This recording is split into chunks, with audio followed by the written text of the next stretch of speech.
Oh my goodness. Can I name drop? You guys know, I will find a way to name drop. I'm from a small town. When you meet a guy that was in the movies or was on TV, man, it's an exciting thing. And then I got to try to play it cool. Hey, how you doing? Yeah. Oh, nice to meet you. Yeah. It was hard around this dude. It was, the gentleman that played Ray Donovan. I was with him for a whole meal. We get seated side by side. We have our salad and our main course and our dessert. We're side by side. He's up for visiting, man. He was the coolest guy. The coolest guy who did not know he was famous. Turns out he's a fight fan. So everybody's so excited he's there. He's in the perennial spot at the table where you would put this big star. He's in that spot at the table. He has no idea that he's the star of the show. He's there to meet Larry Holmes was there, and Michael Spinks was there, and he was excited. Pazienza was there, and Gotti's son was there. Turo Gotti. Or a relative. Could have been a nephew. The point is. But I'm visiting with him. And I had seen him in the corner of Usyk. So Usyk and Fury is wildly fascinating, and it's not over in North America the way that it should, because neither guy is from North America. It has been a long time since we have been able to get a boxer over in the States that wasn't from here. We've done it, but it was easier when it was De La Hoya. It was easiest when it was Mike Tyson. It was easy when it was Leonard, Tommy Hearns, Marvis Hagler fighting at the same time. It was harder when Klitschko's were champion. We're doing it now with Canelo. And those are doing huge gates, but it's got to be done just right. And it's got to be done in the right places.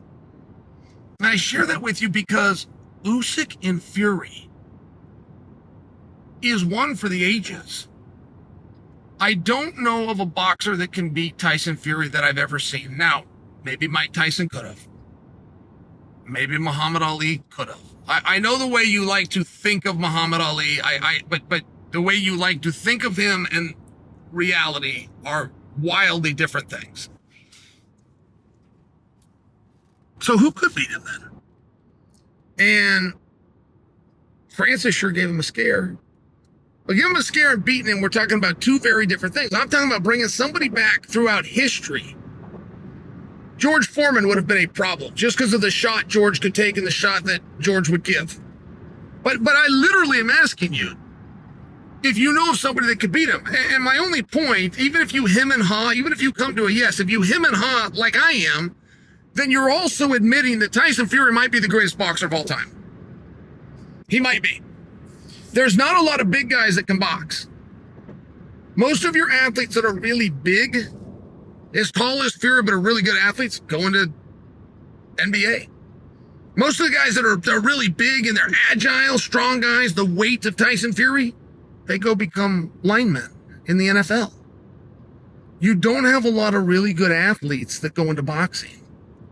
And it's a fascinating thing. Is he the best ever? And I'm going back and I'm digging up the bones. I'm digging up the bones of the memories of Larry Holmes. And I know Larry Holmes is he might as well be. What difference does it make? Have you seen him lately? And it turns out he might not even be the best boxer right now. And it is not as though the sun has set. Like you would be way out of line to suggest that Fury is not in his prime. And prime is something that's really got to be identified. You kind of look back. It's one of those deals. You don't get to see a guy start losing fights or having closer fights than you thought they would be, and then you get to decide that he's no longer in his prime. So we're talking about a guy of a very similar age. We're talking about a guy that was an amateur representing the country at the games at the same time that Fury was an amateur representing the country at the games, but in different years. It's the same thing.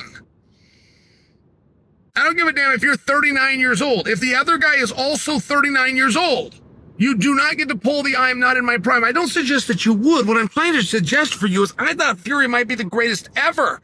I might be right. I mean, you would need an imposing son of a bitch. George Foreman-esque. Lennox Lewis might fit that bill. And now it turns out that there's a guy from a weight class under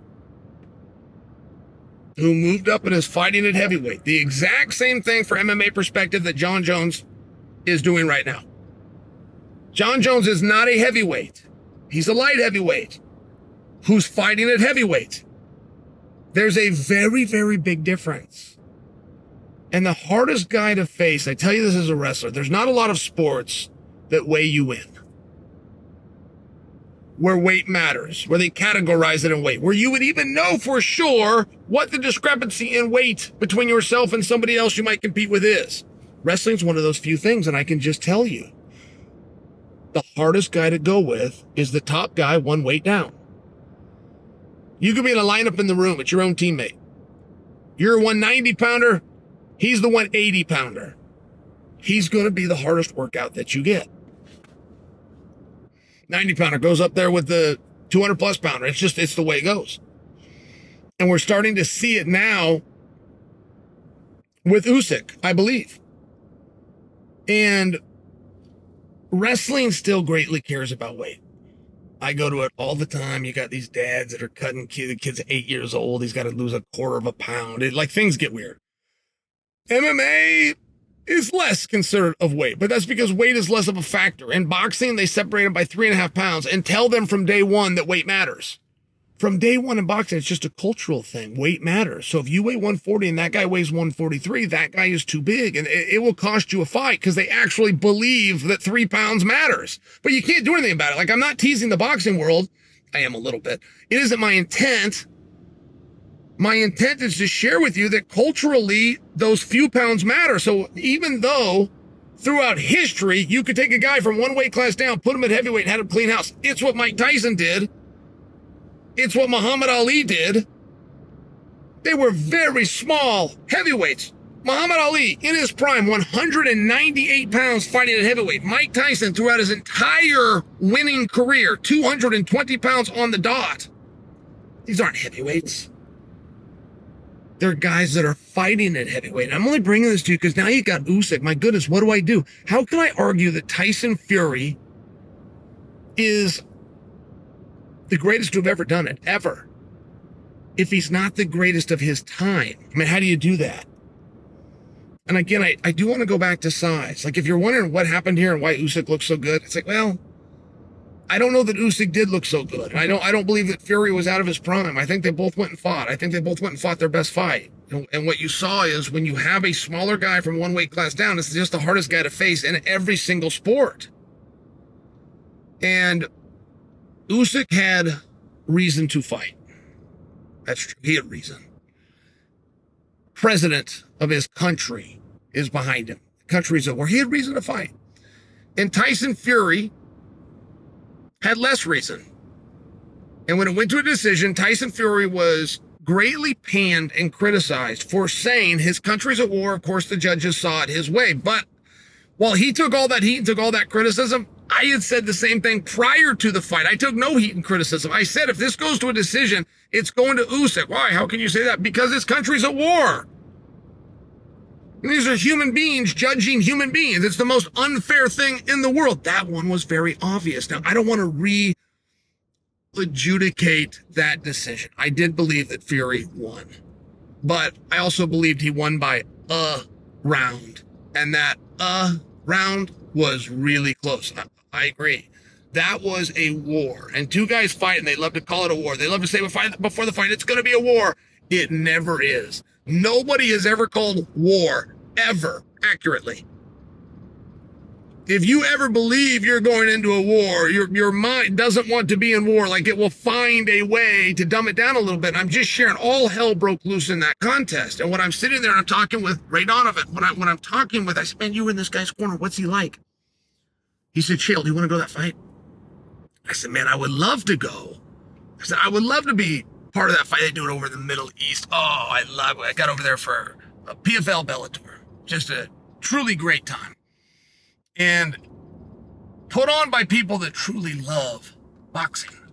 They truly love combat. I'm like that. There's not a ton of people out there like that. Even when you go, oh, I'm a big boxing fan, you can produce the name Ray Leonard and you know that Mayweather's a second generation guy. Nobody knows anything about boxing. The biggest fan didn't know what I just produced for you, that Mike Tyson was 220 in his prime and Muhammad Ali was 185 pounds in his prime. So yeah, I want to go is my point. I want to be in that environment. He goes, I know a guy. So I can make that happen. I turned him down. I turned him down because I got seated next to him. He had no choice but to talk to me.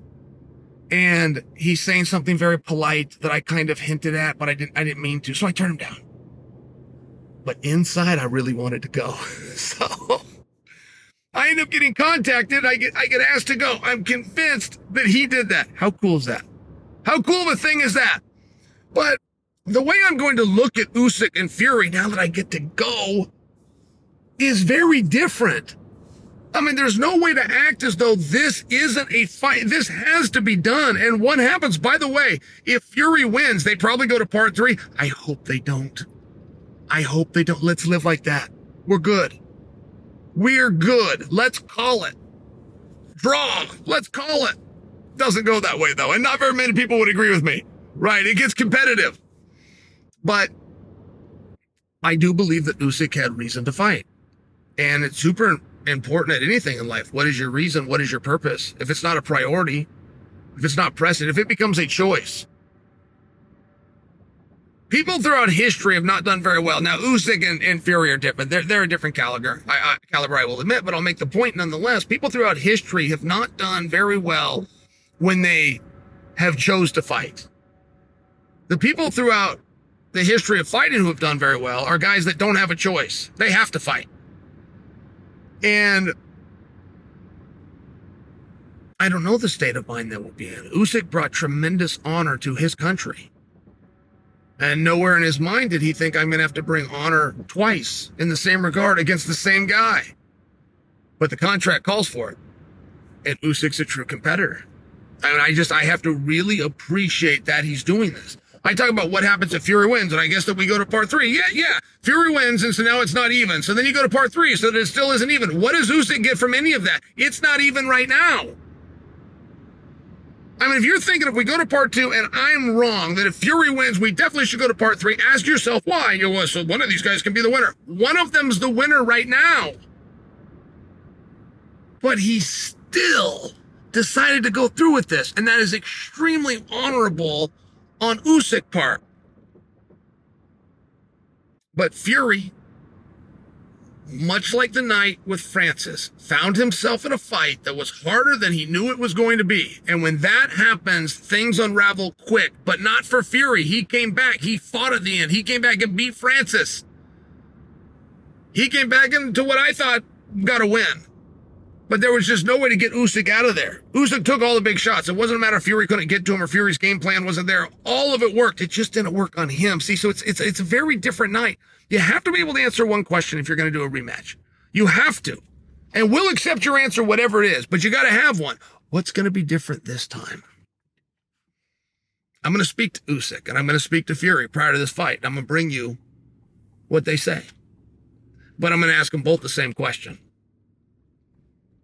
What is going to be different in this fight?